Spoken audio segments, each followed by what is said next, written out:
The way I do things is just through, depends on the individual's goals.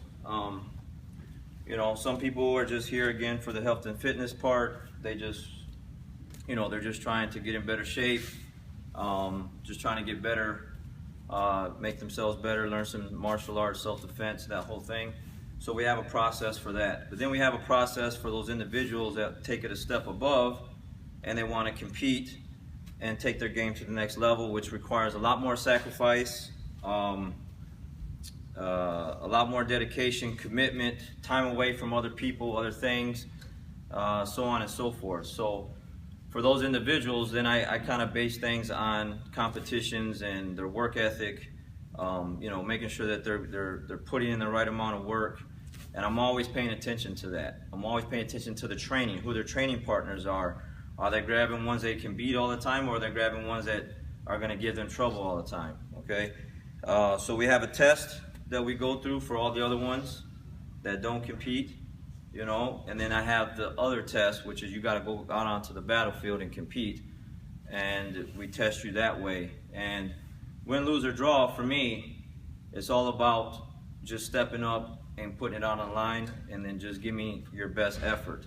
Regardless of the outcome, you know, if you go out like that, to that level, because it's so hard to do that, the nerves, you know, all these other factors come in, because when you're grappling at the academy, there's no pressure, right? There's no pressure. There's just, you come in, it's just a regular thing.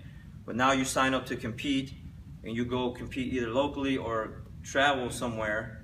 Now all of a sudden, game is on, you know, the ante's up quite a bit, you know, so there's a lot more pressure involved, and so it's learning how to deal with all that. So anyways, we have an individual that I've been waiting for a while to take to the next level. I was hoping to do it in December, but they say, hey coach, I got some extra goals left that I want to do at this belt. Can we just hold off a little bit so I can give it a shot and try to achieve this goal that I have? And obviously I'm going to say, yeah, let's get after it, you know. So we had an individual go out to American Nationals this past weekend. Didn't really go as planned, like we wanted it to. But regardless of the outcome, like I said, I saw the work ethic, I saw the type of training this person put in, the dedication, and you know, I would really like to take Miss Karmen up to purple belt. So it'd be a round of applause.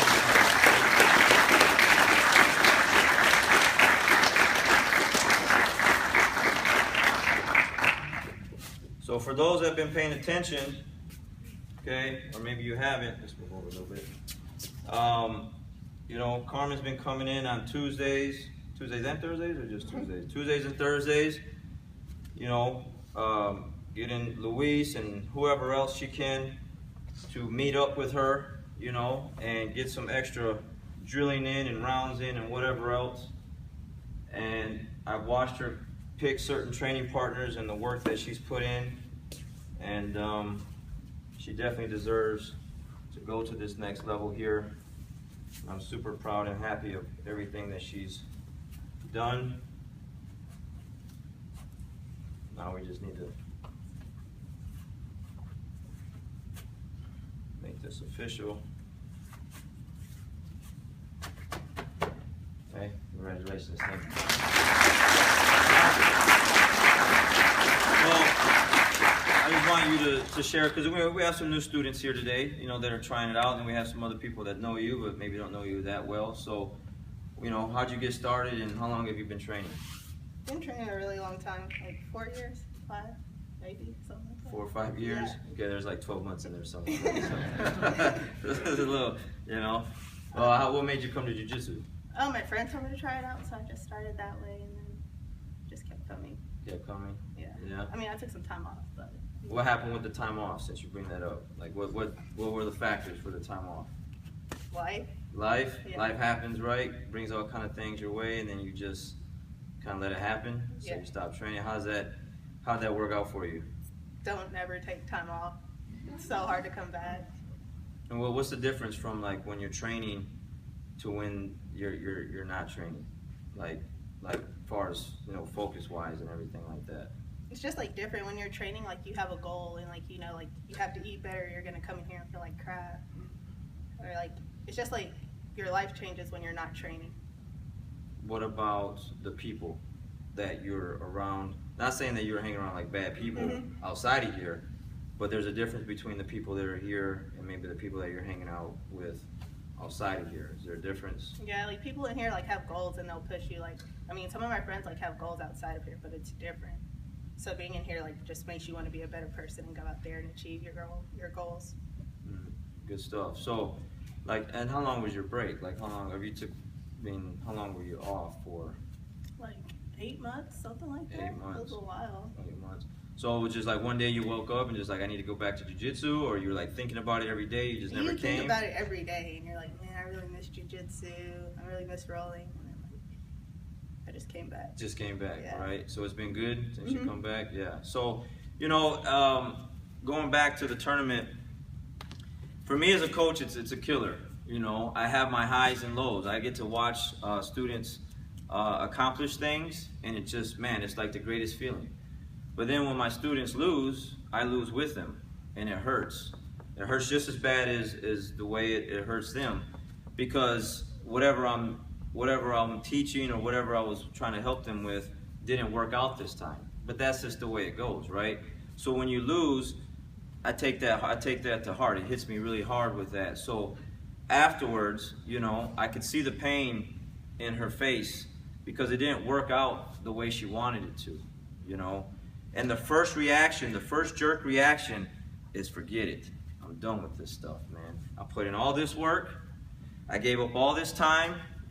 Like, I could have been doing other things with other people, like doing more like fun stuff than being in here like sweating and, you know, getting choked on and stuff like that.